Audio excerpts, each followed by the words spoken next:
ನಮ್ಮ ಉದ್ಯೋಗ ಸಂದೇಶ ಚಾನೆಲ್ಗೆ ನಿಮಗೆಲ್ಲರಿಗೂ ಆತ್ಮೀಯ ಸ್ವಾಗತ.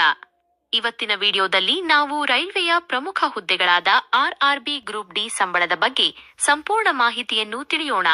ಒಬ್ಬ ಉದ್ಯೋಗಿಗೆ ಕೈಗೆ ಸಿಗುವ ಸಂಬಳ ಎಷ್ಟು, ಡಿಎ, ಎಚ್ಆರ್ಎ ಮತ್ತು ಭತ್ಯೆಗಳ ಲೆಕ್ಕಾಚಾರ ಹೇಗಿರುತ್ತೆ ಅನ್ನೋದನ್ನ ಪಕ್ಕಾ ಡೀಟೇಲ್ಸ್ ಮೂಲಕ ನೋಡೋಣ. ಆರ್ಆರ್ಬಿ ಗ್ರೂಪ್ ಡಿ ಅಂದ್ರೇನು? ರೈಲ್ವೆ ನೇಮಕಾತಿ ಮಂಡಳಿ ಆರ್ಆರ್ಬಿ ಮೂಲಕ ಆಯ್ಕೆಯಾಗುವ ಈ ಹುದ್ದೆಗಳಲ್ಲಿ ಟ್ರ್ಯಾಕ್ ಮೇಂಟೈನರ್, ಹೆಲ್ಪರ್, ಅಸಿಸ್ಟೆಂಟ್ ಮತ್ತು ಪಾಯಿಂಟ್ಸ್ ಮ್ಯಾನ್ ನಂತಹ ಕೆಲಸಗಳಿರುತ್ತವೆ. ಇವು ರೈಲ್ವೆ ಇಲಾಖೆಯ ಬೆನ್ನೆಲುಬಿನಂತೆ ಕೆಲಸ ಮಾಡುವ ಹುದ್ದೆಗಳು. ವೇತನದ ವಿವರ, ಸ್ಯಾಲರಿ ಬ್ರೇಕ್ ಡೌನ್.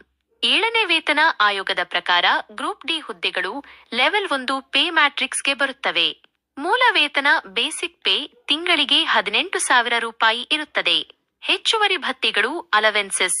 ಈ ಮೂಲ ವೇತನದ ಜೊತೆಗೆ ನಿಮಗೆ ಡಿಎ ಸುಮಾರು 40% ಹೆಚ್ಚು, ನಗರಕ್ಕೆ ಅನುಗುಣವಾಗಿ ಎಚ್ಆರ್ಎ 8%, 16% ಅಥವಾ 24%, ಸಾರಿಗೆ ಭತ್ಯೆ ಮತ್ತು ನೈಟ್ ಡ್ಯೂಟಿ ಅಲವೆನ್ಸ್ ಕೂಡ ಸಿಗುತ್ತದೆ. ಒಟ್ಟು ಸಂಬಳ ಮತ್ತು ಕೈಗೆ ಬರುವ ಹಣ ನಿಮ್ಮ ಕೆಲಸದ ಸ್ಥಳದ ಮೇಲೆ ಇದು ನಿರ್ಧಾರವಾಗುತ್ತದೆ. ನೀವು ದೊಡ್ಡ ನಗರಗಳಲ್ಲಿ ಎಕ್ಸ್-ಸಿಟಿ ಕೆಲಸ ಮಾಡುತ್ತಿದ್ದರೆ ಗ್ರಾಸ್ ಸ್ಯಾಲರಿ ಹೆಚ್ಚಿರುತ್ತದೆ.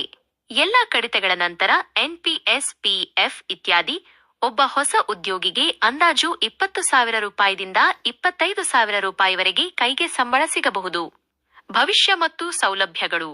ಕೇವಲ ಸಂಬಳ ಅಷ್ಟೇ ಅಲ್ಲ, ರೈಲ್ವೆ ಉದ್ಯೋಗದಲ್ಲಿ ನಿಮಗೆ ಮೆಡಿಕಲ್ ಸೌಲಭ್ಯ, ಫ್ಯಾಮಿಲಿ ಪಾಸ್ ಮತ್ತು ಪ್ರಮೋಷನ್ ಮೂಲಕ ಸ್ಟೇಷನ್ ಮಾಸ್ಟರ್ ಅಥವಾ ಕ್ಲರ್ಕ್ ಆಗುವ ಸುವರ್ಣ ಅವಕಾಶವೂ ಇರುತ್ತದೆ.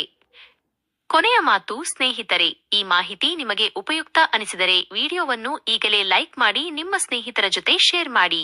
ಇಂತಹ ಇನ್ನಷ್ಟು ಉದ್ಯೋಗ ಮಾಹಿತಿಗಾಗಿ ನಮ್ಮ ಉದ್ಯೋಗ ಸಂದೇಶ ಚಾನೆಲ್ ಅನ್ನು ಮರೆಯದೆ ಸಬ್ಸ್ಕ್ರೈಬ್ ಮಾಡಿ ಬೆಂಬಲಿಸಿ. ಧನ್ಯವಾದಗಳು.